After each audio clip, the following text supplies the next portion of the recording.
국민의당 이야기를 잠깐 하겠습니다. 이야기 별로 안 하고 싶어요. 근데 인기 아이템이라 이게 왜 그러냐면 이거 여기도 좀 웃기는 게 국민의당에서 지금 벌어지는 일은 사실 합당과 분열 과정에 못 보던 사태가 많이 나오고 그래서 있거든요. 인기 아이템이에요. 이쪽에 관심이 많다 이런 것보다 게다가 새벽 6시에 무슨 전당대회를 한다면서요. 뭐 이미 다 우리 방송으로 나간 이야기인데. 얼리버드 신드롬 아니야? 그러니까요. 그러니까 이 사람들은 보고 있으면은 재밌는 정치 쇼를 보는 것 같은 느낌 때문에 이게 그 인기 있는 아이템이에요. 그래요? 너무 웃기잖아요. 네, 그런데 우리를 너무 의식을 안 하는 것 같아. 관객들을. 그냥 막 하시는 것 아니, 같아. 관객을 의식할 짬이 없는 거예요. 아, 그쵸. 네. 네. 너무 급해서. 너무 예. 급해가지고. 근데 지금 이제 이야기 핵심은 뭐 쉽게 이제 정리가 되겠네요. 민주평화당의 20명이 만들어지느냐 마느냐. 아, 만들어지죠. 사후에라도. 사후에. 그거 왜 그렇게 되냐면 지금 중재파라고 나오는 분들 있잖아요. 중재파 5분이에요, 대개. 그런데 이 중재파 5분이 어디서 당선된 분들인지가 중요해요. 호남? 네, 한 분 한 분 보세요. 박주선, 김동철, 주승용, 황주홍, 이용호. 다 그러네. 다 호남이잖아요. 지금 이분들이 하고 있는 건 일반적으로 뭐 이분들이 뭐 다르실 수도 있죠. 근데 일반적으로 보면 몸값 올리기에 정통 코스를 가고 계신 거예요. 그것도 있고 하나 더는 박주선, 김동철, 주승용, 황주홍, 이용호가 대부분 다 지도부에 있었는데 안철수하고 일단 가까운 사람들이기 때문에 당장 안철수를 버리지 못하는 듯 저는 그런 이상 보거든요. 근데 그게 뭐 예, 그렇죠. 예, 그런데 지금 김동철, 뭐 황주홍, 박주선, 이용호님은 모르겠어요. 이런 분들이 기반이 호남이 아니라면 되게 이 방정식은 단순해요. 그런데 호남이기 때문에 이 방정식은 막 복잡하게 보이죠. 그러나 뻔해요. 그러니까 몸값 올리기가 정치인들은 아주 저는 기본이라고 생각을 합니다. 예, 중립파에 있는 이 5명 빼고 현재 호남의 지역구를 두고 있는 국회의원이 안철수 편인 경우는 김관영, 권은희, 송기석이었는데 송기석 의원이 약간 흔들린다면서요. 요즘 계속 그렇게 얘기하고 있어요. 민주평화당 쪽 20명 넘는 건 시간 문제라고 안철수의 비서실장 얘기를 하고 있을 정도면은 정치적 거치가 이제 확실해지는 느낌이고 문제는 재밌더만요. 민주평화당이 20석을 확보하게 되면 원내 교섭단체를 만드는 것뿐만 아니라 완벽하게 캐스팅보트 역할을 해버리게 되는 부분이 있어요. 과반을 딱 채워주는 부분. 그렇죠. 그러면 안철수, 유승민 이렇게 노력해서 이게 그런 말이 있어요. 제주는 뭐가 부리고 늘 여우가 다 가져가는. 20석 대 28석? 28석이죠. 네. 그러면 안철수의 존재 가치가 확 떨어져 버리는 부분. 네, 그렇게 되는. 이게 그러니까 코미디고요. 뭐 아침 6시에 전당대회 하고. 아니 이게 말이 돼요? 그런데 권은희, 김관영 참 마음이 요즘 복잡할 것 같아요. 이분들도. 나는 권은희 씨에 대해서는 좀 하고 싶은 말이 많아요. 그 댓글 사건 이후에 네. 이쪽 분들이 권은희 응원을 얼마나 많이 했습니까? 제가 듣고 있기에는 권은희 씨 관련한 사건에 대해서 당시 안철수 대표가 나름 좀 특별히 보살폈다 그럴까 관심을 보였던 부분이 있나 봐요. 그건 그렇다 치더라도 일반적인 민심을 이렇게 못 읽는 사람이 그러니까 이런 거 있잖아요. 국회의원 나오는 것도 좀 그렇긴 했지만 그 당시에 네, 시기가 너무 빨랐죠. 네. 그렇지만 여기서 범국민적으로 관심을 받았던 그 한 상징적 인물이 달랑 어떻게 작은 어떤 사람에게 속해가지고 간다는 게 자기 정치 생명을 너무 빨리 단축시킨 이런 단견들을 보고 있으면 주위에 그 측근들이 누군지 욕 좀 해보고 싶은 바로 그런 인물이에요. 근데 뭐 여성이기 때문에 저는 노코멘트 하겠습니다. 예측할 수 있는 이 5인방의 행보는요. 일단 무소속으로 남아있는 거예요. 일단 그러겠죠. 네, 일단 남아있다가 결국은 이제 민주당으로 오려고 하는 노력도 약간 하겠죠. 그러다가 반통합파라고 불리는 쪽으로 갈 거로 봅니다. 왜냐하면 지금 주승용 의원 같은 경우는 전남도지사 또 나가고 싶어 하는 거잖아요. 가능성 없는데 뭐 근데 그래 봐야. 네, 그렇더라도 1%의 가능성만 있어도 도전하는 프론티어 정신이 아주 강한 게 정치인들이거든요. 박지원 의원하고 서로 이렇게 뭔가를 해야겠네요. 그렇죠. 지금 남아있는 이유가 저는 거기서 찾아지거든요. 지금 남아있는 건 사실 바국당으로 하기로 했던가요? 바른국민당인가요? 명칭이? 하기로 한 건 아니고. 그게 1위라고 했죠. 바른국민당. 아마 며칠 후에 당명을 확정한다 그러는데 네. 국민 공모를 했더니 바른국민당이라고. 1위였죠. 저는 제가 예전부터 했던 게 국민바른당이거든요. 국민을 발라버린다. 아이고 참. 그래서 바른국민당으로 간다는 게 의미가 없잖아요. 왜냐하면 지금 여론조사 결과 그 바른국민당이 창당을 하면 자유한국당을 제끼고 1위라는 내부 여론조사잖아요. 그렇죠. 국민의당이 네. 의뢰한 그런 여론조사 결과가 있는데 그 이후에 자유한국당 지지율이 오르고 있습니다. 그 이유는 응답을 안 하시던 보수, 샤이 보수층이 우리가 보기에 보수의 적자는 아무리 홍준표 대표 체제라도 자유한국당이야. 왜냐 대표는 바꾸면 되니까. 예, 그렇게 의사표시를 조금씩 하고 있는 것으로 보입니다. 그게 플러스에서 뭐가 있냐면은 바라보는 관점이 약간 좀 다를 수 있는데 유승민 배신자론과 네. 맞물려 가지고요. 안철수는 민주 세력이라고 생각하는 저쪽 분들이 입장에서 보면 유승민도 변절하는 거거든요. 네. 그쪽 지지가 빠져서 오는 경우도 있어요. 그럴 수 네. 있겠네요. 예. 그러니까 아주 정치를 되게 한편으로 희화시키고 한편으로 역동적으로 보이게 만드는 지금 흐름입니다. 이게 되게 개혁 쪽에서 통합 논의를 할 때는 가장 중요한 게 명분이거든요. 그렇죠. 안철수의 대규모 징계가 보는 코미디 있잖아요. 네. 사고는 자기가 쳤어. 거기 반발하는 사람들을 먼저 징계할 건 아니거든요. 네. 중재파가 좀 깝깝해하고 안철수에게 답답하게 느끼는 부분이 정말로 당신은 통합 작업 이후에 당대표 내려놓겠다고 했으면 네. 한 발짝 빨리 내려놓고 명분을 줘야 당 만들려고 나가는 사람들 입장에서는 멈칫하게 되는 부분이 있는데 그것도 안 해. 그 명분을 안 주니 반대쪽 사람들은 세게 나가는 거 아니에요, 밖으로. 그건 당연하죠. 제가 보기에 유승민 대표와 안철수 대표 간에는 계속해서 유승민 대표 쪽에서 누구누구는 오지 마라 이런 시그널을 보냈잖아요. 그러니까. 네, 그리고 안철수 대표는 그것을 수용한 걸로 보입니다. 그래서 잡아야 될 이유가 없는 거예요. 지금 안철수 대표가 잡으려고 뭐 애를 쓰는 건 그 5명. 그건 참 이게 어제의 동지가 오늘의 적이 된 적나라한 현장이고 정치를 하는 사람들의 속마음이 뭔지를 아주 지금 너무 창피하게 보여주는 그런 건데요.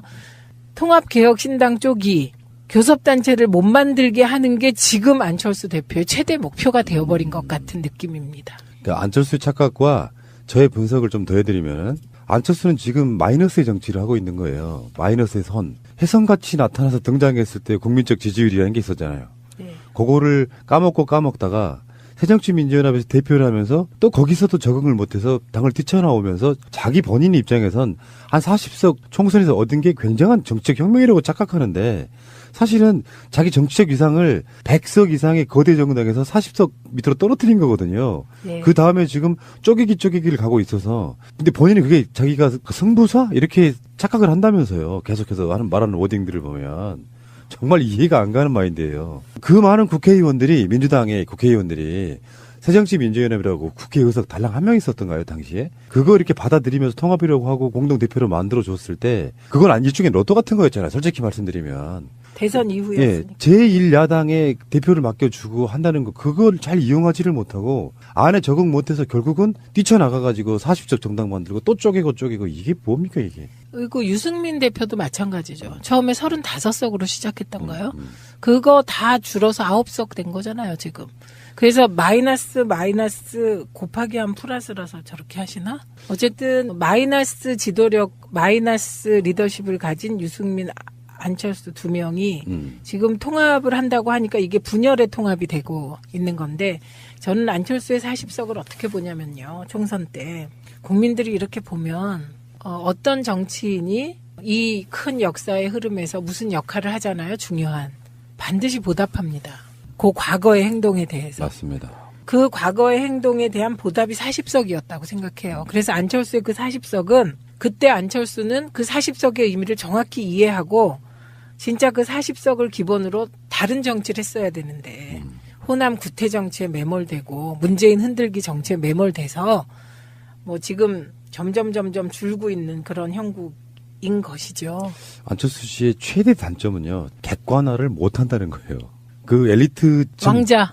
딱 그 느낌이 그 양반하고 내 자리 한번 바꿔보고 싶어. 안철수의 새가 날아든다 하고 저는 너무 안 어울려요. 안철수의 새가 날아든다 그러니까 갑자기요. 네. 이게 진짜 철새. 제 이야기를 하는 게 아니라 정치인들의 객관적인 시각으로 바라보려고 노력하는 위치에 있는 거잖아요. 네. 나 안철수 칭찬했을 거예요. 잘했다면. 근데 홍준표나 안철수는 너무 그 오랜 시간의 적폐스러움의 답습 같은 거예요. 정치인이 스마트해지려 그러면 진짜 노련함은 그런 거거든요. 우선순위가 우리나라가 잘 되게 하는 거야. 두 번째는 그런 과정에 교묘하게 자기 이익도 챙기는 거예요. 근데 정권이 잘 되는 꼴을 못 봐. 그러면 이미 거기에 70% 까먹고 들어가는 거예요. 그 관점이 없어. 내가 지금 국민의당에 안철수라 그러면요. 상황이 엄청 바뀌었을 거야. 아마 지금 민주당의 국회의원들 한 30명은 와 있을 거야. 그런 비슷한 바램을 안철수 대표가 가지고 있죠. 이거 참. 바른국민당이 생기잖아요. 네. 그러면 민주당 의원 중에 탈당하고 바른국민당에 합류할 의원이 있다. 자유한국당에서도 온다. 뭐 이렇게 착각을 네, 하는 네. 거지. 웃기고 자빠졌네. 왜냐하면 이게 그 정치라는 게 주류 편입의 심리라는 게 있어요. 일반 국민들도 드라마 별로 재미없는 거 보고 있는데 한 드라마가 그 슬기로운 감방 생활처럼 뜨잖아요. 그러면 보다가도 이쪽으로 옮겨와. 그렇죠. 정치도 마찬가지예요. 양당제가 유력할 수밖에 없는 게 거대 정당에서 하고 싶어해요 사람들은. 그리고 사표 방지 심리는 우리가 너무 이야기 많이 해왔지 않습니까? 그러니까 작은 정당은 세를 불려서 정말 키우는 것까지는 할 수 있지만 작은 세력에 어떤 사람들이 달라붙는 건 굉장히 어려운 일이에요. 말도 안 되는 소리가 그렇죠. 있어요. 여기서 흔히 문재인 대통령을 정치 몇 단, 정치 구단 이런 말 안 하잖아요. 다들 문재인 대통령을 정치 초보라고 생각하잖아요. 지금의 안철수의 위기를 만든 사람이 누구냐? 문재인입니다. 문재인이 안철수의 호남 기반을 완전히 무너뜨려 버린 거예요. 호남인의 마음을 송두리째 가져옴으로써. 그러니까 이게 이제 진심 정치가 통한다는 건데, 그러니까 진심 앞에 당해낼 그 암수, 꼼수는 없는 거죠. 안철수의 위기는 지지 기반 붕괴의 위기거든요. 그렇죠. 그래서 청년 무당파층이 안철수에게서 등을 돌리고, 지역 기반도 없고 예, 이제. 호남도 무너지고. 그러니까 기반이 없어요. 그러니까 지금의 그 국민의당 39석이 아무 의미가 없다는 걸 가장 잘 아는 사람이 안철수라는 거죠. 제가 알고 있기에요. 민주평화당 쪽 국회의원들이 우리 방송을 엄청 많이 들으시더만요. 맨날 그래요? 거의 매일 안철수 까는 방송을 하거든. 근데 박지원 의원님은 새날에 안 나오시나요? 한번 초대만 해보려고 그래요. 아, 예. 적은 동지잖아요. EJ. 자, 이런 관점에서. 그러니까 이게 뭐 정치적으로 중요한 흐름을 갖고 있어서 안철수에 관심을 갖는다기보다 나는 솔직히 말씀드리면요. 오늘이 처음에 이런 표현을 쓰는데 악인의 말로 관점에서 저는 바라보고 있습니다. 악인이에요. 아니 대선 조작 같은 거 순진한 얼굴로 그렇게 해대고 있었잖아요. 우리 초딩이라고 말하면 오히려 순진하게 보는 건데 악인의 말로 저는 보는 것 같습니다. 네. 자, 지금 국회 이야기를 잠깐만 할게요. 임시국회가 오늘, 방송은 오늘부터 한 달 동안 열리거든요. 이 기간은 아마 이제 평창 올림픽과도 같은 기간에 겹치는 거고요. 그래서 아까 말씀하셨던 화재에 관련한 오늘 당장 처리를 한다고 그러고요. 여론이 빗발치니까 뭐 어쩔 수 없는 거라고 생각이 들고 개헌 부분은 자유한국당은 못하겠다. 6월 달에. 그러니까 여당 쪽에서는 2단계로 하자. 꼭 권력구조 개편은 안 해도 되니까 다른 기타의 부분들을 먼저 집어넣고 다음에 권력구조 바꾸면 된다 하니까 이게 개헌 논의를 할 수도 없고 안 할 수도 없고 지금 개헌 특위가 가동되고 있긴 한데 그런데 계속해서 약간 좀 보이콧 놓는 느낌으로 안 하려고 하니 문재인 대통령 발 개헌이 나올까봐 지금 자유한국당에서 약간 선수를 쳐서 뭔가를 또 하려고 하는 느낌 그 상태가 계속 공전되고 있는 거 아니에요? 네, 근데 저는 이 과정을 보면서 우리가 87년에 정말 전 국민이 거리로 나오게 된 계기 4.13 호원 조치예요. 저는 지금 자유한국당이 하고 있는 게 이게 호원 조치 같은 느낌이 들어요. 그래서 이게 이제 그 현재 헌법 옹호 세력, 그 이꼬르 제왕적 대통령제 옹호 세력, 호원 세력이 된 거예요. 그리고 반개헌 세력이 된 거예요. 자유한국당이. 그러니까 1987년에 전두환의 대응을 보는 듯한 기시감이 있습니다. 개헌을 놓고. 호원, 철폐. 적폐타도. 그렇죠. 지금 그렇게 바뀌었어요. 네. 근데 계속 이런 식이 거 아니에요. 저는 홍준표나 이런 사람들이 전향적으로 바꿔서 2단계 개헌이라도 했으면 좋겠어요. 지방선거 유리하고 불리할 게 뭐 있죠, 이게? 유리하고 불리하고 있죠. 왜냐하면 지방선거는 투표율이 50%가 되기가 어려워요. 예, 그리고 되게 그러면 투표율 문제라는 거예요? 국민투표? 그럼요. 국민투표 하게 되면 지방선거 투표율도 올라가고 지방선거에 대한 관심이 확 높아집니다. 그러니까 개헌안 찬성과 1번 내리 투표하는 이런 거 있잖아요. 그런 관점이 아니고 투표율 때문이다. 투표율이에요, 투표율. 그래서 개헌은 대개 투표율이 70% 넘어요. 근데 70%가 나와서 나 개헌만 투표하고 지방선거는 투표 안 할래 이러기가 힘들어요. 그래서 개헌하고 연관해서 만약에 투표한다면 저는 올해죠. 올해 지방선거 투표율은 뭐 사상 최대가 될 거라고 봐요. 이 지점이 자유한국당으로 하여금 지방선거와의 동시 개헌 국민투표를 반대하게 만드는 키포인트죠. 근데 저는 반대로 봐요. 그러니까 개헌 국민투표는 투표율에 영향을 끼치기 전에 많은 국민들이 이날만을 기다려왔다가 지금 일단 지방선거고 그다음에 총선일 거라고 생각이 들어서 사상 최대인 건 국민투표랑 상관이 별로 없어도 그 정도 될 거라고 보는 거거든요. 아, 지방선거 투표율이 그거는 뭐 굉장히 고무적인 건데 그게 이제 지금 약간 우려되는 건 20, 30대가 지금 지지율이 조금 떨어지고 있는 거잖아요. 그러니까 5, 60대는 투표율의 변화가 거의 없어요.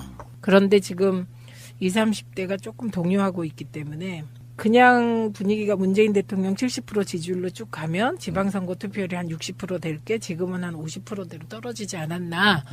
이런 감에 의한 발언을 감히 해보는데요.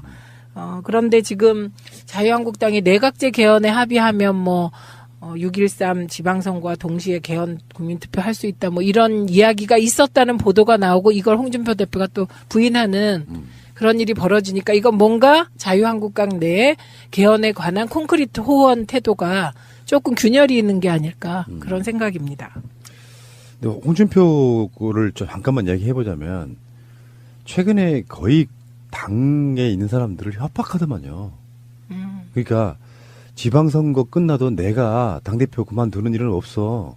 당신네들 지방선거 잘못하면은 국회의원 선거 공천 안 해줄 거야. 이렇게 막 협박을 하더라고요. 대놓고. 6개 지방자치단체 시도지사를 네. 얻어야 되는 거잖아요. 그러려면. 그 말의 의미는 그게 지더라도 내가 그만두는 일이 없어도 들렸고 어떤 경우는 그게 지는 일이 없어도 들렸는데 그 태도가 난 너무 마음에 안 드는 게요. 이게 안철수도 그렇지만 홍준표도 보면 그래도 시대가 바뀌었기 때문에 저쪽 세력들도 어느 정도는 그 민주주의적 소양을 좀 갖고 정치를 해야 되는 부분이 있거든요. 정당 대표라는 걸 하게 되면. 근데 마치 그 제왕적 총재 개념으로 자기 당 국회의원들을 막 억압하는 게 보여요, 이제는. 뭐 유해에 잘라내듯이. 그런 걸 이렇게 보고 있으니까, 결국은 빨리 망했구나라고 느끼는 게 그거 못 견디거든요, 이제. 근데 너무 다행인 것은 푸나님의 그 생각을 일반 국민들도 많이 하고 계시다는 거죠. 그래서 자유한국당의 정말 골수 지지자신 분들도 홍준표는 너무한다고 생각하시더라고요. 그러니까 홍준표 이후에 자유한국당의 정상적인 대표를 그리워하고 있는 것 같아요. 제가 봤을 때는 홍준표는 좀 열등감과 피해의식이 쩔어 있어요. 너그럽게 뭔가를 갖지를 못하고 일단 개파도 없지. 대표라고 하나 있기는 해. 그래도 목소리 막 커. 막말 수준의 말을 쏟아내는데 지원 사격하는 일단 국회의원들이 없고요. 고립된 섬처럼 느껴지고 그 상태에서 자기가 현역도 아니잖아요. 네. 그렇다 보니까 계속해서 자기 피해의식과 열등감 발현으로 계속 자기 당 사람들한테 막말 비슷한 형태가 가고 있어서 자멸로 가고 있는 거예요. 네, 그러니까 대표가 되면 두 가지가 가장 중요한 게 두 가지 플러스 1이거든요. 네, 대표가. 뭡니까? 첫 번째가 마이크입니다. 마이크. 그러니까 마이크를 지금 10분 활용해서 지금 홍준표 대표에게 모든 초점이 몰리게 말을 하세요. 그게 막말이건 저주의 발언이건 간에. 그리고 요거를 보고 그대로 이제 쫓아하는 느낌을 주는 분이 김성태 원내대표예요. 그러니까 대표와 원내대표가 가장 중요한 게 마이크를 장악한다는 거예요. 이게 첫 번째 의미고 두 번째는 돈과 조직이죠. 근데 돈은 사실 함부로 쓸 수가 없어요. 이거야말로 선관위에서 지원되는 국고 보조금이 다 요목이 있고 정말 한 푼도 제대로 쓸 수 그 마음대로 못 쓰게 되어 있거든요. 그러면 돈은 별로죠. 뭐 한 2천만 원 대표가 쓴다고 해도 뭐 더 이상은 곤란하니까. 그 다음이 조직 장악인 거죠.